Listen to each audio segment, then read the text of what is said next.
ലോകത്തിലെ ഏറ്റവും പഴക്കമേറിയതും പ്രശസ്തവുമായ അന്താരാഷ്ട്ര സർവകലാശാലകളിലൊന്നാണ് നളന്ദ.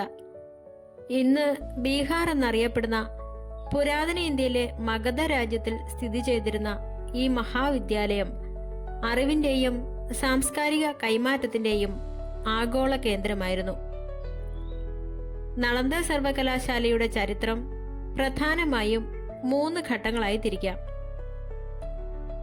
ക്രിസ്തുവർഷം 5-ാം നൂറ്റാണ്ടിൽ ഗുപ്ത സാമ്രാജ്യത്തിലെ കുമാരഗുപ്തൻ ഒന്നാമൻ ചക്രവർത്തിയാണ് നളന്ദ സർവകലാശാല സ്ഥാപിച്ചത്.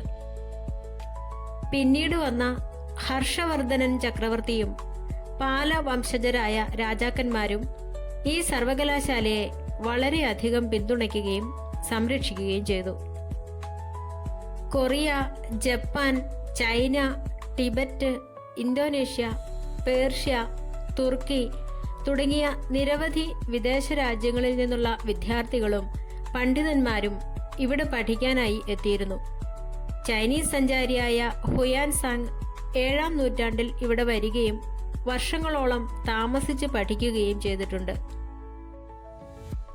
ബുദ്ധമത തത്വചിന്തകൾക്ക് പുറമെ വേദങ്ങൾ, തർക്കശാസ്ത്രം, വ്യാകരണം, വൈദ്യശാസ്ത്രം, ജ്യോതിശാസ്ത്രം, ഗണിതം എന്നിവയും ഇവിടെ പഠിപ്പിച്ചിരുന്നു. നളന്ദയിലെ ലൈബ്രറി ലോകപ്രശസ്തമായിരുന്നു. അറിവിന്റെ മല എന്നർത്ഥം വരുന്ന ധർമ്മഗഞ്ച് എന്നറിയപ്പെട്ടിരുന്ന ഈ ലൈബ്രറി സമുച്ചയത്തിൽ രത്നസാഗര, രത്നോദരി, രത്നരഞ്ജക എന്നിങ്ങനെ 3 വലിയ കെട്ടിടങ്ങൾ ഉണ്ടായിരുന്നു. ലക്ഷക്കണക്കിന് കയ്യെഴുത്തു പ്രതികളാണ് ഇവിടെ സൂക്ഷിച്ചിരുന്നത്. നളന്ദയിൽ പ്രവേശനം നേടുക വളരെ പ്രയാസകരമായിരുന്നു. സർവകലാശാലയുടെ കവാട കാവൽക്കാരായ പണ്ഡിതന്മാർ അഥവാ ദ്വാരപാലകർ നടത്തുന്ന കഠിനമായ വാക്കാലുള്ള പരീക്ഷ ജയിക്കുന്നവർക്ക് മാത്രമേ ഉള്ളിലേക്ക് പ്രവേശനം ലഭിച്ചിരുന്നുള്ളൂ. തീർച്ചയായും പുരാതന നളന്ദ സർവകലാശാലയുടെ ഖ്യാതി ലോകമെമ്പാടും എത്തിക്കുന്നതിൽ അവിടുത്തെ അധ്യാപകരും പണ്ഡിതന്മാരും വഹിച്ച പങ്ക് വളരെ വലുതാണ്. ലോകത്തിലെ ഏറ്റവും മികച്ച ചിന്തകരും ശാസ്ത്രജ്ഞരുമാണ് ഇവിടെ അധ്യാപനം നടത്തിയിരുന്നത്. ഭാരതീയ ഗണിതശാസ്ത്രത്തിന്റെയും ജ്യോതിശാസ്ത്രത്തിന്റെയും പിതാവായി അറിയപ്പെടുന്ന ആര്യഭടൻ നളന്ദ സർവകലാശാലയുടെ തലവനായി സേവനമനുഷ്ഠിച്ചിട്ടുണ്ടെന്നാണ് ചരിത്രരേഖകൾ സൂചിപ്പിക്കുന്നത്. ഭൂമി സ്വയം ഭ്രമണം ചെയ്യുന്നുണ്ടെന്നും ചന്ദ്രന്റെയും മറ്റ് ഗ്രഹങ്ങളുടെയും പ്രകാശം സൂര്യപ്രകാശത്തിന്റെ പ്രതിഫലനം മൂലമാണെന്നും അദ്ദേഹം കണ്ടെത്തി. 0, പൈയുടെ കൃത്യമായ മൂല്യം എന്നിവ ഗണിതശാസ്ത്രത്തിന് സംഭാവന നൽകി. അദ്ദേഹത്തിന്റെ പ്രശസ്തമായ ഗ്രന്ഥങ്ങളാണ് ആര്യഭടീയം, ആര്യഭട സിദ്ധാന്തം എന്നിവ. നളന്ദയിലെ ഏറ്റവും സ്വാധീനശക്തിയുള്ള ബുദ്ധമത ദാർശനികരിൽ ഒരാളും മികച്ച ഒരു രസതന്ത്രജ്ഞനുമായിരുന്നു നാഗാർജുനൻ.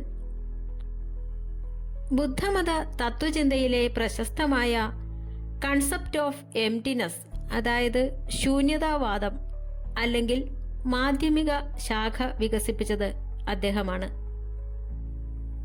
രസതന്ത്രത്തിലും വൈദ്യശാസ്ത്രത്തിലും അദ്ദേഹം വലിയ പരീക്ഷണങ്ങൾ നടത്തി. ലോഹങ്ങളെ, പ്രത്യേകിച്ച് മെർക്കുറിയെ ഔഷധങ്ങളാക്കി മാറ്റുന്ന വിദ്യ അദ്ദേഹം കണ്ടെത്തിയിരുന്നു.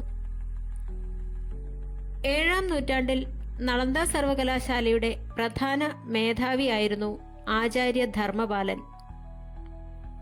ചൈനീസ് സഞ്ചാരിയായ ഹുയാൻസാങ് നളന്ദയിൽ എത്തുന്നതിന് തൊട്ടു മുമ്പാണ് ഇദ്ദേഹം ജീവിച്ചിരുന്നത്.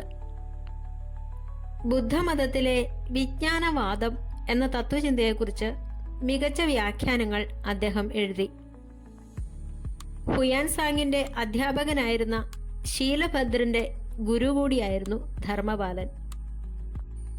ഹുയാൻസാങ് നളന്ദയിൽ പഠിക്കുമ്പോൾ അവിടുത്തെ ചാൻസലർ അല്ലെങ്കിൽ പ്രധാന അധ്യാപകൻ ശീലഭദ്രനായിരുന്നു. എല്ലാ ശാസ്ത്രങ്ങളിലും തത്വചിന്തകളിലും അഗാധ പാണ്ഡിത്യമുണ്ടായിരുന്ന വ്യക്തിയായിരുന്നു അദ്ദേഹം. നളന്ദയിലെ 100 കണക്കിന് അധ്യാപകരിൽ വെച്ച് എല്ലാ വേദങ്ങളും ശാസ്ത്രങ്ങളും പൂർണ്ണമായി പഠിച്ച ഒരേയൊരു വ്യക്തി അദ്ദേഹമായിരുന്നു. വിദേശത്തു നിന്നും എത്തിയ ഹുയാൻസാങ്ങിന് ബുദ്ധമത ഗ്രന്ഥങ്ങൾ പഠിപ്പിച്ചു നൽകിയതും അദ്ദേഹത്തിന്റെ പാണ്ഡിത്യം ലോകമെമ്പാടും പ്രചരിക്കാൻ കാരണമായതും ശീലഭദ്രന്റെ ശിക്ഷണമാണ്. ഭാരതീയ തർക്കശാസ്ത്രത്തിന്റെ പിതാവായിട്ടാണ് ആചാര്യ ദിങ്നാഗൻ അറിയപ്പെടുന്നത്. പരമ്പരാഗത തർക്കശാസ്ത്ര രീതികളെ മാറ്റിമറിച്ച് ബുദ്ധമത ദർശനങ്ങളിൽ യുക്തിചിന്തകൾക്ക് അദ്ദേഹം പുതിയൊരു വഴിത്തിരിവ് നൽകി. പ്രമാണ സമുച്ചയം എന്ന അദ്ദേഹത്തിന്റെ ഗ്രന്ഥം അക്കാലത്തെ തർക്കശാസ്ത്ര പഠനത്തിലെ ഏറ്റവും പ്രധാനപ്പെട്ട പാഠപുസ്തകമായിരുന്നു.